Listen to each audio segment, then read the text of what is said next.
नंदनवन जंगल के सारे पक्षी मिलजुल कर एक दूसरे के साथ हंसी खुशी रहा करते थे। एक दूसरे के सुख दुख में हमेशा साथ देते थे।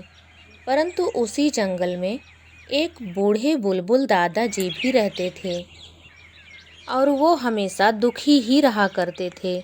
इसीलिए सभी पक्षी उन्हें दुखी राम दादाजी कहा करते थे।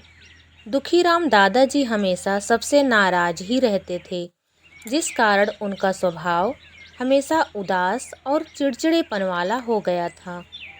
उस बूढ़े बुलबुल के द्वारा बोले गए शब्द लोगों को तीर की तरह चुभते थे। हर कोई उस बूढ़े बुलबुल से बात करने से बचता था। आज सुबह सुबह बुलबुल दादाजी अपने घर के बाहर बैठे हुए थे।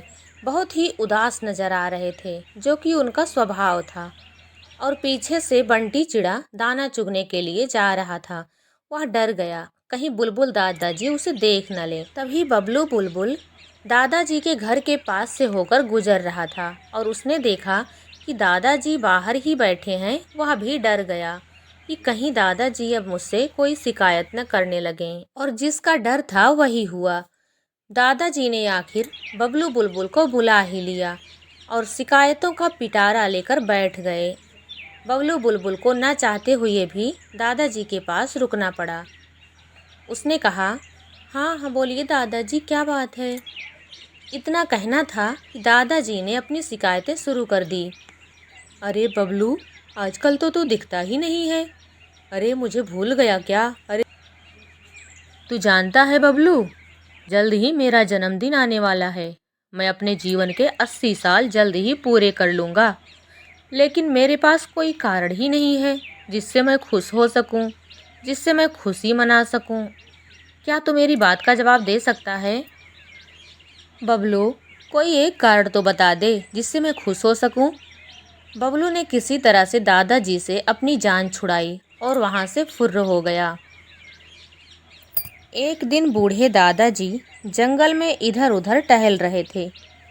तभी वहाँ टुनटुनी चिड़िया आई दाना चुगने के लिए। तभी उसने बूढ़े बुलबुल से पूछा, दादाजी क्या हाल चाल हैं? बस इतना सुनना था कि बुलबुल दादाजी शुरू हो गए। बोले, टुनटुनी मैं क्या बताऊं, मैं बिल्कुल ठीक नहीं हूँ। जल्द ही 80 साल का हो जाऊंगा, मगर मेरे जीवन में खुश रहने का कोई कारण नहीं है। खुशी की तलाश करते करते मैं बूढ़ा हो गया, मगर खुशी नहीं मिली।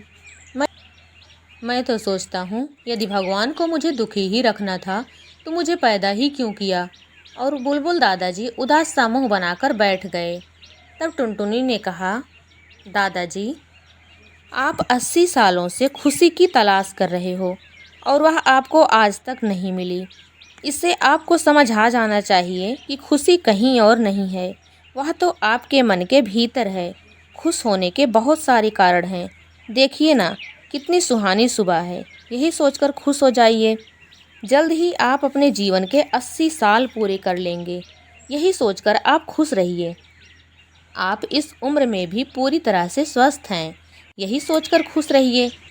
दादाजी, ऐसे ही छोटी छोटी बहुत सारी बातें हैं जो आपके खुश होने का कारण बन सकती हैं। टुनटुनी की बातें सुनकर बुलबुल दादाजी की आंखें खुल गई। उन्होंने कहा, टुनटुनी बेटा, आज जीवन में पहली बार मैं बहुत खुश हूँ।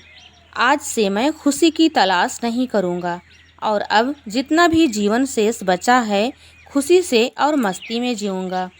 टुनटुनी बेटा, तुमने मेरी आंखें खोल दी। तुम्हारा बहुत बहुत धन्यवाद।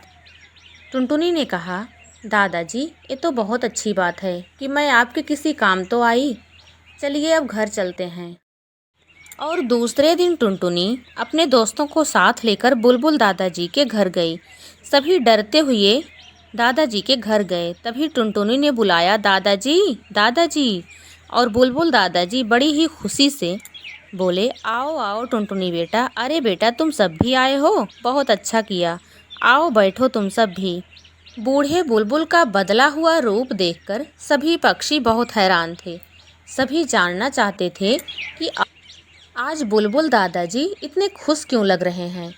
तभी बूढ़ा बुलबुल बोला, तुम सबको बहुत आश्चर्य हो रहा होगा कि आज मैंने किसी से कोई शिकायत क्यों नहीं की और इतना खुश कैसे हूँ। तो यह चमत्कार हुआ है टुनटुनी के कारण।